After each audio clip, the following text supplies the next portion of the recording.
To connect SoundPeats Air 4 Pro into your PC, first of all, you will have to start by recharging your case for at least 5 minutes. Then, with the both earbuds inside, you will have to click and hold this button until this indicator right here starts blinking. Just like this. Now you can release, put it close to your laptop and open the settings on your laptop.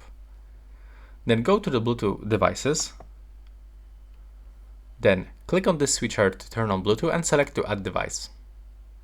Now select Bluetooth device.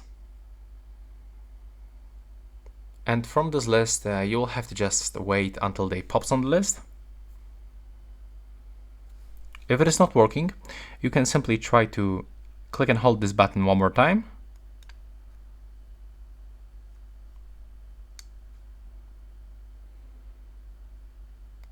There we go. As you can see right now, they appears. So select them with the left mouse button. And now, as you can see, we are successfully connected.